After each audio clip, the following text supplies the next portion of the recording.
¿Quiénes son esos controladores? Bueno, no quiero que te censuren el canal, así que vamos a hablar al buen entendedor pocas palabras, pero vamos a responder la pregunta. Todo comenzó en la Atlántida, este continente aparentemente mítico que sí existió. Se trata de ver todas las pruebas intelectivas que existen a lo largo de la historia que refieren esto. Desde Grecia hasta la actualidad ha sido tocado a través de distintos registros que en toda la humanidad, digámoslo así, hablan de un suceso, y es el diluvio universal. El diluvio universal no lo dice solamente el Génesis. Muchas culturas hablan de un gran diluvio y algunas específicamente, como la de la China, se refiere al hundimiento de un continente a raíz de ese diluvio. Pues bien, ¿qué es esto? El hundimiento de la Atlántida. ¿Qué pasó en la Atlántida? Sucede que esta invasión extraterrestre, que es el origen del mal aquí en la Tierra, una invasión extraterrestre. ¿Cómo confirmarla? Lean Apocalipsis 12, del 7 al 9, y se van a dar cuenta que Miguel, arcángel, luchaban con sus ángeles contra el dragón, que se llama dragón, serpiente antigua, diablo o Satanás, que es lo mismo, de acuerdo al Apocalipsis.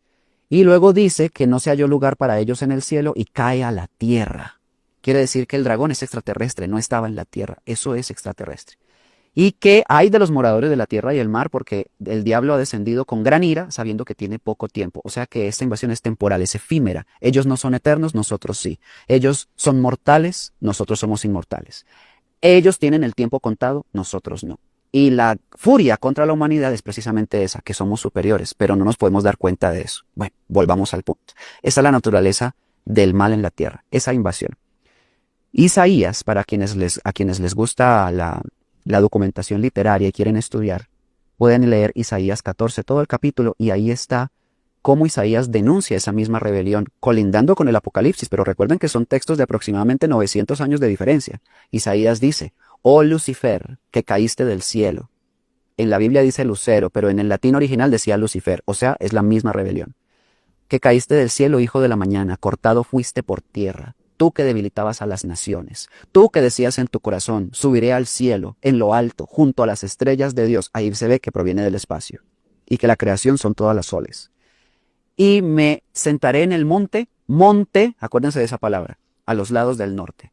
Sobre sus alturas subiré y seré semejante al Altísimo. Ahí está hablando una entidad que no es el Creador, que está reconociendo que hay un creador y que lo llama Altísimo. Y esa entidad quiere hacerse semejante, o que quiere impostarlo, quiere usurpar su lugar. Y lo hace en el monte de Sinaí, y ahí ya entra una respuesta para todos los buenos entendedores.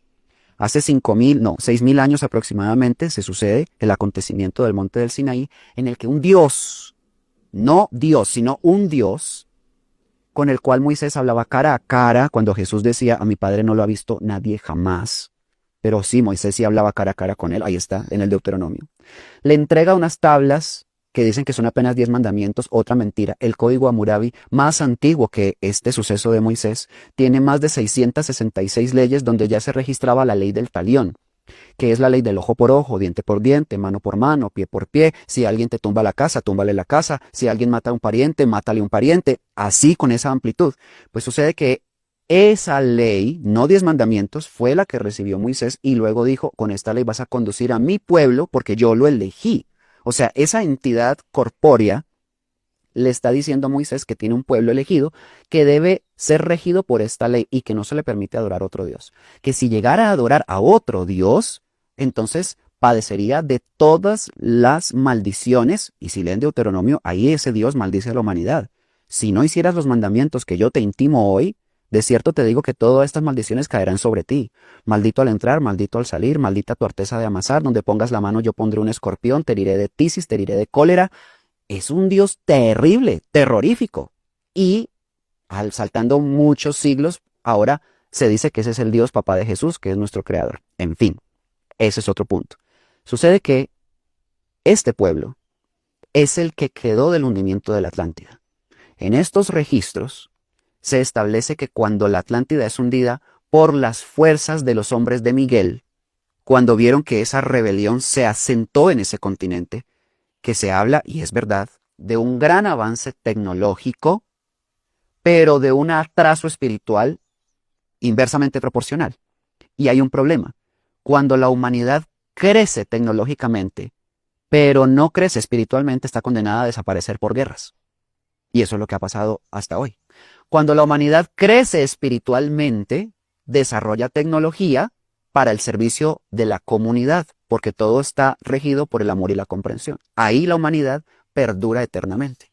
Bueno, lo que pasó en la Atlántida es que se disparó el desarrollo tecnológico, pero la humanidad materialista, que materialista es sinónimo de atraso espiritual, por ende de violencia, cayó completamente en el abismo al punto en el que la degeneración de Sodoma y Gomorra no era comparable a la degeneración de la Atlántida. Y cuando los espíritus se degradan a tal nivel que ya no hay nada que se pueda rescatar, el mar sirve como elemento depurador del planeta Tierra y ha sucedido varias veces. La Atlántida fue una de ellas. Los hombres de Miguel, que son de las Pléyades, entre otros lugares, estremecen los cimientos de la Atlántida, lo hunden, eliminan el problema en el planeta, pero queda un remanente. Ese remanente escapa a África. Y allí se conocen las primeras leyendas de los dioses Chitauri, todavía venerados por algunas tribus africanas que viven en ese impulso de la creencia muy atrasada. Son dioses reptiles. Se sabe ya que desde hace mucho tiempo, siglos, se practican rituales cuando los jóvenes llegan a 15 años donde se cortan su propia piel con una técnica muy especial para que cuando cicatricen parezcan escamas de reptil, y este es un tributo a los dioses Chitauri. ¿De dónde vienen los dioses Chitauri? De la Atlántida. Allí entonces se trasladan a Medio Oriente y se posicionan en la región actual que hoy es la Tierra Prometida, porque este dios era el mismo dios de los atlantes. Ahora es el dios del pueblo al que le prometió la tierra. ¿Y cómo se la prometió? Bueno, pues sucede que Jerusalén no fue siempre de ese pueblo. Ellos llegaron. Se sabe que en el año 1000 a.C. el rey David invade Jerusalén, toma por la fuerza Jerusalén y elimina completamente a los jebuseos, que eran el pueblo original antes del pueblo elegido de Dios, entre comillas, por supuesto, que llegan e invaden allí y forman su imperio. Luego ese imperio se fragmenta en dos: Israel arriba, Judá abajo. Esto es mucha historia, pero ese es el pueblo elegido del Dios del Antiguo Testamento que le dijo a Moisés: gobernarás mi pueblo con esta ley y nadie que se salga de esa ley será admitido por mí, por ende recibirá mortandad. ¿Cuál es la raíz de la rebelión? ¿Cuándo empezó todo? En la Atlántida. Ahora se trasladó a Medio Oriente. Muchos siglos de historia había que contar. Yo me he dedicado a estudiar la historia para encontrar el rastro de esta rebelión a lo largo del mundo. Bueno, les puedo adelantar que todos los imperios fueron incididos por ella. Aparentemente el pueblo elegido de Dios fue víctima del Imperio Romano cuando éste llegó. Pero sucede que no fue tan víctima, porque el Imperio Romano fue la herramienta para matar a Jesús. Recuerden que a Jesús lo mata Roma, pero por una conspiración del pueblo elegido. No porque Roma, de hecho Pilatos, y eso sí todo el mundo lo sabe, no quería matarlo. Pilatos decía: yo no hallo crimen en este hombre. Y su última carta para tratar de salvarlo fue sacar a Barrabás y decirle a todo el pueblo que escogiera. Y Barrabás era un asesino, pero total. Y escogieron a Jesús y liberaron a Barrabás. Como tal, Roma se convirtió en una especie de súbditos, digámoslo así, por debajo del pueblo elegido de Dios. Sí los llegaron a dominar, al punto tal en que la religión hoy en día cristiana es un constructo griego por orden del Imperio Romano, con textos judíos en la Biblia, porque el Pentateuco no es cristiano, pero lo tenemos en el Antiguo Testamento. Génesis, Deuteronomio, Números, Levítico y Éxodo no tienen nada que ver con Jesús. Son historias que sucedieron 5000 años a 1000 años antes de Cristo.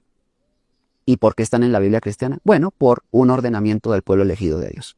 Conclusión. Tú me dijiste que le llamáramos con nombre propio, pero yo creo que con todo lo que hemos dicho ya las personas pueden hacer sus propios señalamientos, sus propias investigaciones y llegar a una conclusión. Yo no me he metido en nada político.